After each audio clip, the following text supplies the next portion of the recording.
Luqmanul Hakim, dia berpesan kepada anaknya dengan satu pesan yang baik.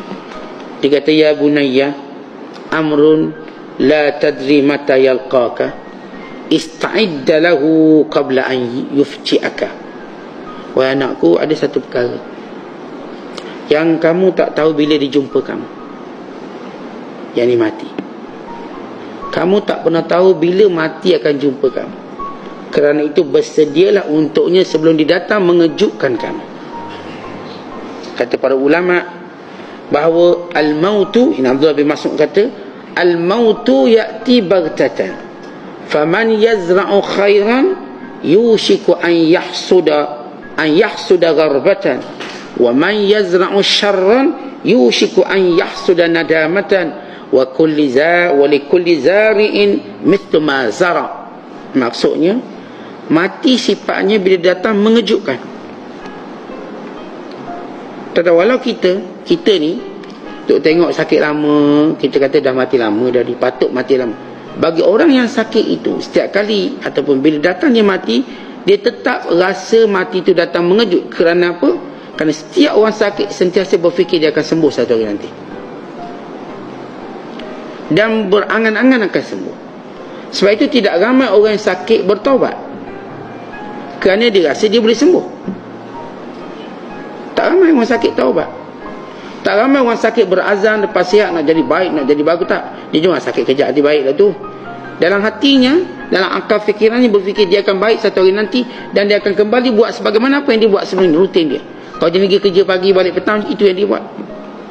Kalau jenis main bola lah dia. Sakit ni nanti saya harap sihat cepat sebab saya nak main bola. Tak sabar saya untuk perlawanan seterusnya. Kenapa mereka masih bercakap bahasa yang mereka buat masa sihat? Bukan keinsafan, kerana mereka bercita-cita sembuh. Sebab itu bila kita sakit, paling sibuk kita cari obat dan cari orang yang boleh menyembuhkan. Kita tidak sibuk untuk taubat. Walau mati itu ialah utusan kematian, sakit itu ialah utusan kematian. Orang yang bijak bila mana sakit, dia tahu ini utusan kematian, ini amaran dari kematian, bahawa ia menghampirimu, patut bertaubat. Kita bila sakit, ia cepat-cepat taubat. Itu mungkin kematian kita. Tapi kebanyakan manusia, saya katakan, bila dia sakit, dia tak akan taubat. Sebab dia masih bercita-cita akan sihat.